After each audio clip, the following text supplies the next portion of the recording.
Friends, remember that scene from Todd Phillips' first Joker film, the one that many preferred over the recent sequel? Joaquin Phoenix's character attempts a stand-up routine at Pogo's Comedy Club. That name isn't random. It's a nod to a real-life monster, not from comics, but from history, serial killer John Wayne Gacy. By the time of his 1980 sentencing, Gacy was deemed the bloodiest maniac in American history, at least among those caught and convicted. He had over 30 ruined lives on his conscience, slaughtering in the mid-1970s amid a wave of violence sweeping American society, while police were utterly unprepared. There were no unified criminal databases, no comprehensive files, no information systems. Cops often didn't bother investigating if they harbored personal disdain for the victim, further enabling sadists like him. Detectives pieced together Gacy's murders bit by bit. He turned his basement into a mass grave, all while posing cheerfully for photos with the president's wife and being hailed as a respected community member. Society wasn't ready to admit that behind this facade lurked a true beast. Today, we'll explore how John Gacy fooled the police for years, his ties to the Democratic Party and even Johnny Depp, why he earned the Man of the Year title, and the twisted role of clowns and fried chicken in his story. This is our series on killers and criminals through the lens of history, culture, and politics. My co-host is Alexander Fabe. Check his YouTube channel in the description. John Gacy, the life of the party, an enterprising activist, and a psychopathic maniac, the star of our 12th episode. In January 1972, somewhere on the road between Chicago and Omaha, 16-year-old Timothy McCoy vanished. He was heading home from vacation, but his family never saw him again. The boy had traveled alone before, but this trip proved fatal. His parents searched desperately, even hiring private investigators in Chicago, where he was last spotted, but to no avail. Police shrugged it off. Searches soon halted. Fast forward 3.5 years to July 1975, when 18-year-old John Butkovich disappeared near Chicago. He worked for a construction company and had argued with his boss over unpaid wages for his last 2 weeks. His parents knew about the dispute and reported it to the police. During questioning, the boss claimed the young man had come to his home with friends demanding a check, but they settled amicably. He suggested Butkovich, having gotten some money, just took off. Butkovich's car was found abandoned with keys in the ignition, and most of his belongings remained at home. Yet cops bought the runaway story. Spoiler: Butkovich remained missing for over 3 years. His parents tried searching, but in the mid-1970s, how? No cameras, no social media, no cell phones. In the first half of the 1970s, murders in Chicago and across America skyrocketed. From 1965 to 1975, homicide rates doubled, often senseless violence for its own sake, not for gain. We touched on this in our Ted Bundy episode, but more on that later. The prime risk group? Youth aged 15 to 24, just like McCoy and Butkovich. Teens and young adults vanished more frequently. Some turned up safe, but many were found as remains, if found at all. You see why detectives didn't link McCoy, Butkovich, and dozens of other missing Chicago youths?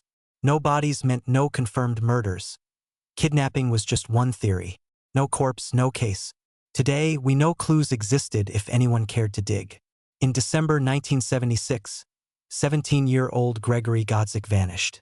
He'd just started at the same construction firm as Butkovich. Godzik's car was abandoned too, and he'd told his sister the boss forced him into overtime. Not double shifts, but digging drainage trenches in the boss's basement. The company head denied everything, insisting the kid ran away, claiming Godzik confided in him personally. Months later, humor evaporated when another missing boy's car turned up at the boss's place. He spun a tale. The teens sold him the Plymouth and used the cash to skip town. Too many coincidences, right? As often happens, separate cops handled these missing youth cases. Even if someone spotted the construction boss link, it got dismissed. These were 16 to 19-year-olds, restless age. Maybe they partied, hitchhiked across the vast country. The boss's explanations seemed plausible. And no bodies. Why pile on more work when stats were already grim, promotions or pensions looming? Human factors changed everything. In December 1978, parents of 15-year-old Robert Piest reported him missing to Des Plaines Police near Chicago. He worked part-time at a local pharmacy. On December 11th, his mom planned to pick him up, but he mentioned a contractor offering him a job. They'd meet soon. He expected to return that evening but vanished. Other pharmacy staff confirmed Pius' chat with this mysterious contractor. Guess who? The same construction boss, John Wayne Gacy. Gacy recycled his script. He visited the pharmacy to discuss remodeling with the owner, forgot his appointment book, returned that evening to retrieve it. No job offer to any young employee. Hadn't seen the kid after. Gacy might have slipped away again, but Des Plaines Police Lieutenant Joe Kozenzak was diligent and thorough. Plus, Pius attended school with his son, making it personal. Kozenzak dug into Gacy, who had surfaced in prior disappearances as a witness. The pharmacy owner overheard Gacy offering Pius work, and no appointment book existed. Enough for a search warrant. In Gacy's home, they found suspicious items. Police badges, sedative vials, handcuffs and chains, heaps of pornography, and belongings clearly not his, like a ring with someone else's initials or underwear way off his size. A photo lab receipt from the pharmacy linked to Pius, but not immediately. Plenty suspicious, but nothing damning. Persistent Kozenzak persisted, securing costly round-the-clock surveillance and seizing Gacy's vehicles. Surveillance became a spectacle. Gacy flirted with detectives, inviting them for meals, drinks, or home visits. He'd chat amiably about his life, insisting innocence in the teen vanishings. He knew they wouldn't arrest for trifles, so he toyed with them. Spotting tails on the road, he'd speed off, forcing pursuits, even against traffic. He bragged about hiring goons to watch the cops. One signal and they'd shoot. Despite bravado, Gacy grew anxious, drinking heavily, appearing depressed. After 5 days, he sued the police for harassment. But cops weren't idle. They searched his cars, finding Pius' hair in one, echoing Ted Bundy's Volkswagen with victim hairs. They interrogated Gacy's top aides, who revealed attempted rapes and odd tasks. Digging basement trenches, spreading lime. No direct Pius knowledge, though. Gacy sensed the noose tightening. On December 20th, at his lawyer's office prepping the suit, he downed 2 whiskeys and shocked them. He'd killed at least 30 people, including Pius. Lawyers wavered. Was this drunken nonsense or a confession from America's deadliest serial killer? Gacy then visited an old friend and business partner, wept, hugged him and said, "Ronald, I've been a bad boy. I killed 30 people, give or take a few." Imagine hearing that from a friend you'd never suspected of evil. While Gacy unburdened to lawyers and pals, police prepped a second search. Unaware of confessions, they focused on potential remains. The photo receipt tied to Pius' jacket on disappearance day, and cops smelled distinct rot from Gacy's basement during visits. On December 21st, days before Christmas, they scoured the crawl space. A narrow area under the house, not a full basement. No fresh Pius traces, but that mattered little. From beneath the earth, they unearthed remains of multiple bodies. Decomposed flesh chunks, kneecaps, arm bones. It resembled a mass grave. Next day, Gacy faced murder charges. Ignoring lawyers, he confessed officially. The construction mogul admitted kidnapping and killing at least 33 males, youngest 14, oldest 21. All in his Chicago area ranch-style home. A home-based maniac like Alexander Spizivtsev torturing victims in a Novosibirsk apartment 20 years later. But Gacy had better digs. A spacious single-family house, not a Soviet high-rise. Neighbors occasionally heard noises and screams but ignored them, never calling cops. Most bodies Gacy buried under his house and garage in the crawl space. A tight gap between foundation and ground, common when full basements are impractical. He crawled on all fours to maneuver.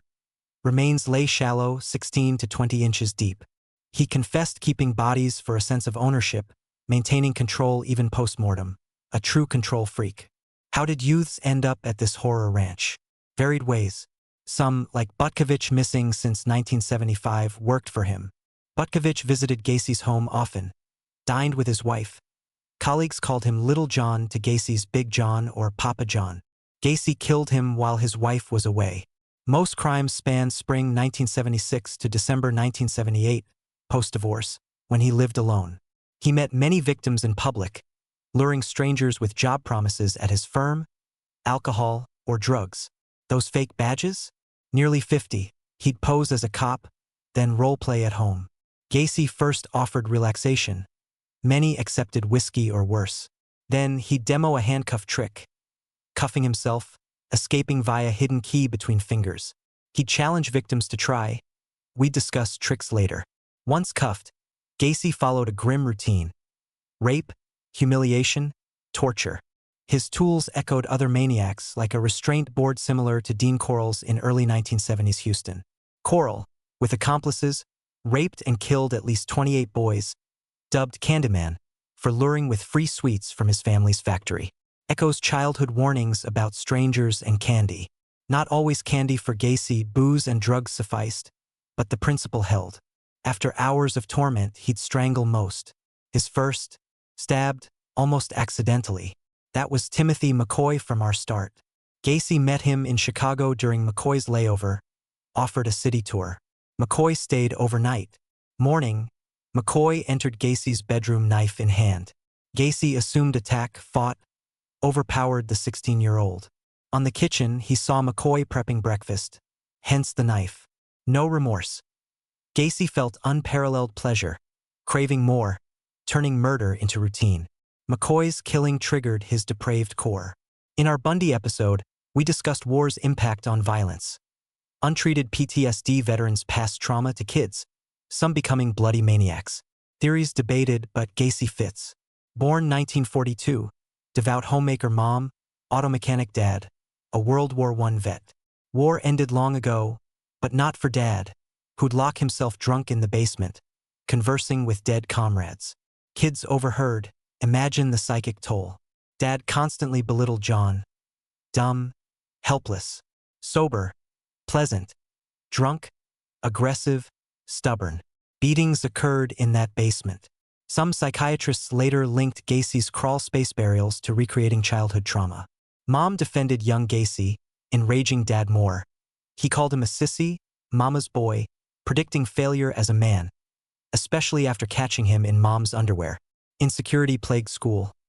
Overweight, frail health, klutz, hospitalized months, missed classes, never graduated formally. Dad labeled him a faker, weakling. Gacy's childhood, a maniac incubator. Deviations emerged by 20 as a mortuary attendant. He'd sneak to teen corpses for necrophilia. Yet, unlike Spizivtsev, Gacy's career soared. At 18, he joined Democrats' local election HQ. Republican Dad called him a whore. Gacy vowed to prove everyone wrong. Early 1960s, business college grad, shoe store salesman, quickly manager. Paralleled public career. Active in JC's, a 1920s youth organization like a junior chamber of commerce, fostering leadership and business skills. By mid-1970s, over 250,000 men aged 18 to 36.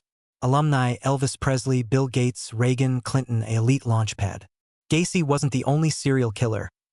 Edmund Kemper, co-ed killer, was 2, slayer of 6 girls plus mom, grandparents, grandma.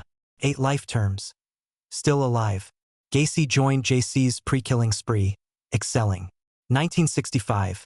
Vice president of local chapter. Later, top 3 outstanding members in Illinois. Master fundraiser for youth needs. Business and personal life thrived too, surprisingly. Fall 1964. Age 22. Married. Son and daughter soon followed. Once mocking Dad respected him. Bonus. Dowry from in-laws owning 3 Iowa KFC outlets. They relocated. Gacy managed, earning $15,000 yearly, huge then, plus profits. American dream realized. Gacy prided himself, insisting on Colonel title, honoring KFC founder Colonel Sanders. Sanders rose from rags. Tough childhood, jobs from miner to fireman. Started business with roadside tables at a Kentucky gas station. Grew to restaurant, then franchised. Secret recipe for 5 cents, plus using his image. Colonel? Honorary Kentucky title for public service, not military. Over 350,000 since late 1800s. Muhammad Ali, Fred Astaire, Winston Churchill. Sanders became iconic. By mid-1960s, KFC, America's top fast food chain. Gacy felt part of greatness. 30 years later, pre-execution morning, he requested KFC chicken among last meals. But in hippie 1960s, young Gacy brimmed with ambition. Early 1970s, launched construction business. Small repairs expanding to building remodels, interiors, landscaping. 16-hour days. By 1978, revenue over $200,000, about $1 million today. Solid mid-tier entrepreneur. Didn't neglect public work. Continued Democrats' ties, post-JC's experience. Rose to precinct captain in Norwood Park, Chicago suburb where he settled early 1970s. Handled mundane issues. Trash pickup, snow clearing, streetlights. Neighborhood knew him, hosted themed events drawing hundreds. Informal community leader. Took extra social load. 1975, joined Jolly Joker clowns, not bank-robbing thugs, but volunteer clowns entertaining free at charity events, like hospital kids or nursing home elders. Gacy created personas. Serious, thoughtful Patches. Jolly, carefree Pogo. Split fit his unbalanced psyche. Now you get the Joker film's Pogo's Comedy Club reference. Gacy's alias might draw from cartoonist Kelly's popular Pogo Possum comics from his childhood. Beyond kids' parties, Gacy performed as Patches/Pogo at neighborhood bashes, city festivals, even political events, earning Killer Clown moniker. As in Agatha Christie's song, Clown in the Evening, Killer Now. Favorite trick? Handcuffs on victims, presenting as, I'm a clown, kid. Let me show you a cool trick. Now try it yourself. Escape if you can. Theory: Gacy inspired Stephen King's Pennywise, the evil clown from It. King never confirmed. Claimed kids fear clowns most. Universal childhood terror embodiment. Term: coulrophobia. Kids' anxiety from familiar body, alien face with huge red nose. Others say unpredictability or ridicule fear. Plus, actors as devilish tricksters who get away with anything. Culture amplified. Clowns as killers since 19th century. 20th brought comic jokers, then King's Pennywise. Mutual influence. If subconscious clown fear existed, King cemented it. Back to our real villain, classic double life. Outward. Respectable businessman. Father of two. Company soul. Activist. Helps neighbors, cheers sick kids. Who'd suspect a sadistic pervert. Today, mass culture's wolf in sheep's clothing cliché makes us suspect. But 1970s? No one imagined an American dream embodiment secretly a monster. Explains neighbors ignoring house screams. Allowed years of torture and murder. But that's half-truth. Reality more tangled. We skipped biography facts. Before mass killings, victims emerged at KFC. He groomed teens, offering promotions or threatening firings.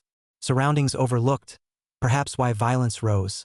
Maniacs often started with workplace harassment, like Chikatilo molesting vocational students. Gacy's impunity emboldened him. Summer 1967, caught with 15-year-old. Not a runaway, but son of prominent Iowa politician from JC's. Boy told parents. Police involved. Gacy denied, claiming politics. He eyed local JC's presidency. Another youth complained. Gacy threatened with weapons for intimacy. Probe dragged. Gacy paid $300 to an employee to intimidate the boy into recanting. Beaten. The kid's case backfired. Assault traced to Gacy, accelerating charges. December 1968. 10 years for sodomy. Yes, such laws existed in US too, not just USSR. First official psychopath diagnosis. Antisocial personality disorder. Experts noted, most striking test aspect is patient's complete denial of responsibility. He fabricates alibis, poses as circumstance victim, blames others, seeks sympathy as hostile environment prey. Classic psychopath. Not me, society's fault. Pushed me to crime. Like Spizivtsev blaming Democrats for ruining the country. American dream crumbled? Decade behind bars. Sent to reformatory, lenient for first-timers. Shock. Wife divorced immediately. All collapsed. But Gacy persevered. Model prisoner. Sang in choir. Became head cook. KFC experience helped. Prison power position. Cross him, eat garbage. JC's chapter there. He grew membership tenfold, won higher inmate pay, better conditions, even a golf course. Earned Man of the Year among inmate activists. Biggest reward. Parole summer 1970. Served under 2 years, barely 18 months of 10. Unbelievable leniency. Re-education failed. During probation, twice caught forcing sex on teens. But in Chicago, Iowa parole board unaware. Not our state, not our problem. Interstate cop communication abysmal.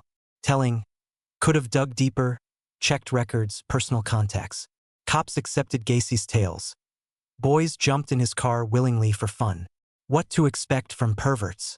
Let them sort it. Cops avoided involvement. Gacy walked free again. Life improved. Bought Chicago suburb home. Future mass grave. Remarried, started construction biz. Employee treatment unchanged. We know several teen workers he assaulted. How many total? Unknown. To one dodging advances, he said, know how easy it'd be to kill you and dump the body? Escalated from threats to action. Could have stopped in 1970 with that decade sentence, or revoked parole for violations. Butkovich's 1975 parents called police repeatedly. Check the boss. Ignored. Eventually dismissed. Like Bundy's girlfriend tipping cops multiple times. Later chances too. Gacy spared at least 2 tortured youths. Not harassment, full sadistic ordeals. Why not eliminate traces? Testing limits, risking for thrills, or mocking with power display. One begged death. Gacy released, warning. Police won't believe. And they didn't. When summoned after Boy's statement, Gacy claimed consensual games. Boy demanded money, retaliated with complaint. Cops believed him, not victim. Another case. Charged with assault, battery but bailed. Probe slow. No one checked Gacy's history or missing Boy's links. Over 3 killing years, police eyed him 12+ times. Fruitless. Don't blame street cops alone. Secret Service bungled too. Gacy organized Chicago's Polish Constitution Day parades nearly 3 years. Not minor. Chicago hosts largest Polish community outside Poland. Since 1892, politicians wooed minorities. Major event. Gacy met then First Lady Rosalind Carter. Photo exists with his special Secret Service access pin. During his peak killing months. If presidential guards missed this, what of regular police? Eventually, space ran out for bodies. He dumped 4 in the river, including Pius. When cops first summoned him, Pius' body still home. Gacy lied. Dead uncle. Must console family. Cops left. He stuffed corpse in trunk, drove to river, then casually to station.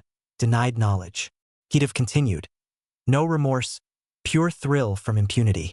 Quote, first murder got away. Same with rest. Why I didn't stop.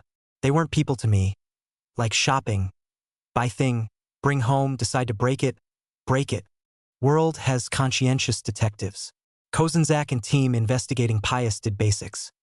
Re-interviewed aides on trench digging, lime spreading, checked criminal history, police intersections, set surveillance. Gacy cracked, couldn't dispose evidence. Post-arrest, bodies found, confessions flowed. Gacy knew death penalty loomed. Illinois still executed. Seemed obvious, but he schemed to evade. During probe and trial, spun lines. Victims were gay hustlers or willing participants turning aggressive.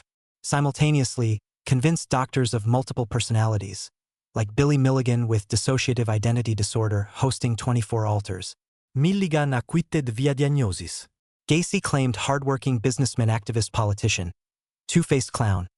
Cop, Jack Hanley despising perverts like male prostitutes as society scum. Jack committed killings, confessed.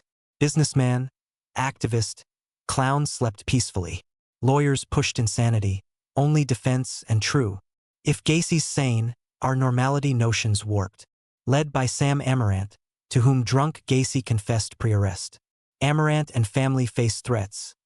America hated him for defending a monster. Trial media frenzy. Courtroom broadcasts, expert interviews, victim funeral reports. Press camped at Gacy's house during forensics. Participants guested on talk shows. Amarant believed client insane, thus no execution. Argument. Studying Gacy's mind could benefit society, prevent similars. Jurors. Ditch emotions, use reason. Prosecution. Psychopath yes, but controlled, planned actions. Dug trenches, limed graves. New illegality, thus sane. Death. Final speech creative. Placed wooden frame mimicking Gacy's crawl space entry before jury. Tore victim photos from board, tossed into frame. Some scattered on floor symbolizing basement. Want mercy for this killer? Show the mercy he showed erasing these people. Theatric worked. Verdict in 2 hours. Guilty 33 murders, plus rapes, indecency. Deadliest convicted U.S. killer then. Death sentence. Trial doctors from 1968 assault confirmed Gacy's societal danger. Obvious. Monitor post-release for recidivism. But this time, Gacy left prison feet first. He appealed endlessly, delaying, blamed accomplices, absent from Chicago for half victims. Accused employees knowing bodies, luring victims, participating. Also tied to John Norman, infamous pedophile and trafficker running child porn network across states. Up to 100,000 clients, including politicians. Norman's associate briefly worked for Gacy. Some experts claimed Gacy out of state during abductions. One spared torture victim swore someone else watched. Detectives checked. No solid proof against employees. Can't rule out accomplices. Aides knew he was at least a pervert. Now, truth versus Gacy's fabrications unclear. Victim count rumors. Buried more at Chicago apartment building where he janitored post-parole. Retired cop claimed seeing him mornings with shovel. Tenants echoed. 1998. Digs with ground radar, dogs, nothing. Gacy claimed up to 45, no details. To who else? Where? He'd mock. Figure it out yourselves. Likely stalling, attention-seeking like vain psychopaths. Gacy's home had clown paintings, maybe self-done. Took up art first imprisonment. Often self as Pogo. Others, Hitler, Capone, Elvis, Kennedy. Fellow killers like Ed Gein, 1950 sensation-inspiring Psycho, Silence of the Lambs, Texas Chainsaw Massacre. Prison artists common. Awards exist. Britt Charles Bronson. Real, Michael Gordon Peterson. 50 years for robberies. Assaults. 2009 biopic with Tom Hardy. Surrealist. Works in London galleries, auctions. Gacy's sold $200 to $20,000. Johnny Depp bought one, later ditched, bad luck. Auctions claimed charity for victims' families. Relatives refused, outraged. Mid-1990s, some publicly burned. Gacy gifted one to Robert Ressler, FBI agent pioneering profiling. Early 1970s violence surge birthed FBI Behavioral Science Unit. Spot serial patterns, understand motives, profiles. Ressler and team interviewed 36-plus death row killers. Built federal database. Used for solving cases, catching actives. Ressler. Bill Tench prototype in Netflix's Mindhunter. Great show, sadly canceled after 2 seasons. Studied Bundy, Jeffrey Dahmer, cannibal rapist, 17-plus victims. Worked Gacy case. Grew up nearby Chicago blocks. Young Gacy delivered groceries to Ressler's family. Suspected out-of-state kills during trips. Gacy teased from death row. Painting inscription, Dear Bob, to enjoy the harvest. First work hard in the fields. No breakthroughs. Gacy likely trolling lawyers, agents, journalists seeking soul-bearing chats.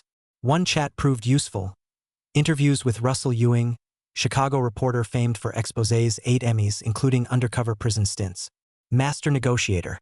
Convinced nearly 100 criminals to surrender. Saved dozens hostages. Ewing extracted Gacy info, aiding first victim ID. Timothy McCoy, missing since 1972. Gacy killed thinking attack. Actually breakfast prep. McCoy sparked the murder conveyor. Body found 1978 in crawl space, unidentified like 8 others, nearly third of victims.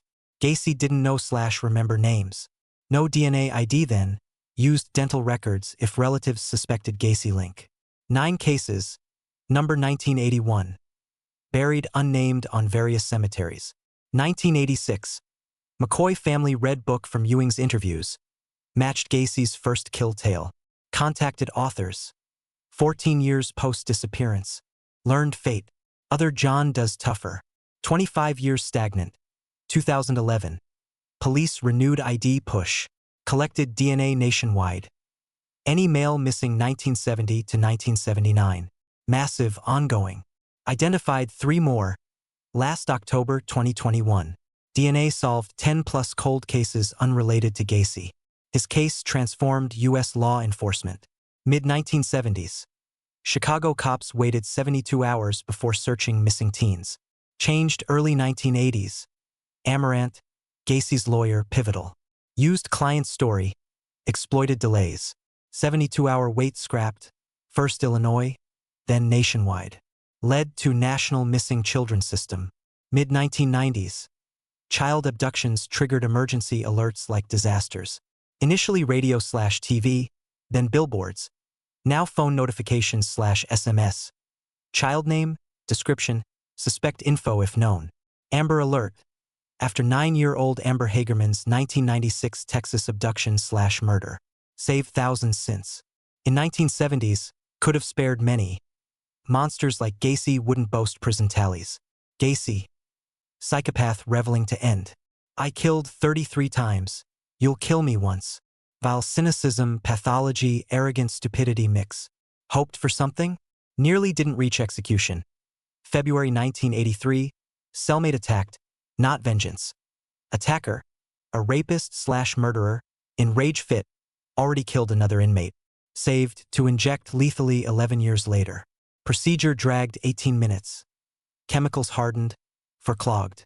Gacy died slowly, like Bundy's execution spectacle. Crowds, journalists, celebrants outside prison. Recalled clowning. Waved clown to hell signs. Darkness entered Gacy's life via basement beatings from war-traumatized drunk dad. Gacy symbolically replaced him, burying victims under his home. Notably ended in basement. Post-execution, brain extracted, donated with consent to forensic psychiatrist Helen Morrison. Long-studied psychology. Wrote My Life Among the Serial Killers. Testified defense. Gacy insane, couldn't separate from mom, lacked independent identity, incapable of realizing horrors due to underdevelopment. Told journalists. Stores brain in her basement. Safest place imaginable. Studies yielded nothing. Average brain. Hopes future tech analyzes tissue, revealing this fiend's motives.